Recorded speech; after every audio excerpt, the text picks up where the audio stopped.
कोल्हापूर जिल्हा रिक्षा सेनेच्या वतीनं दरवर्षी प्रजासत्ताक दिनी राज्यस्तरीय रिक्षा सौंदर्य स्पर्धेचं आयोजन करण्यात येतं। गेल्या 24 वर्षांपासून रिक्षा सेनेच्या वतीनं या स्पर्धांचं आयोजन करण्यात येतं। दरवर्षीप्रमाणे याही वर्षी 26 जानेवारी रोजी निवृत्ती चौक इथं सकाळी 11 वाजता या स्पर्धेचं आयोजन करण्यात आलंय। या स्पर्धेत सन 2020 पूर्वीच्या जुन्या रिक्षा आणि 2020 नंतरच्या नवीन रिक्षा अशा 2 गटात ही स्पर्धा होणार आहे। दोन्ही गटातील विजेत्यांना अनुक्रमे 20,000, 11,000, 8,000 आणि 5,000 रुपये रोख रक्कम, चषक आणि प्रशस्तीपत्र देऊन गौरवण्यात येणार आहे। या दोन्ही गटातील विजेत्या स्पर्धकांमधून एक रिक्षा निवडून तिला महाराष्ट्र रिक्षा सुंदरी हा किताब देऊन सन्मानित करण्यात येणार आहे।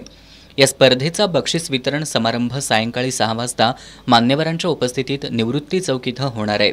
यावेळी महापालिका कर्मचारी, पोलीस अधिकारी आणि पत्रकार यांचा देखील मान्यवरांच्या उपस्थितीत सत्कार करण्यात येणार आहे, अशी माहिती राजू जाधव यांनी पत्रकार बैठकीत दिली। या पत्रकार बैठकीला चंद्रकांत भोसले, वसंत पाटील, मोहन बागडी, अविनाश दिंडे, अरुण घोरपडे, तेजस जाधव, दीपक पवार, सुनील मगदूम उपस्थित होते।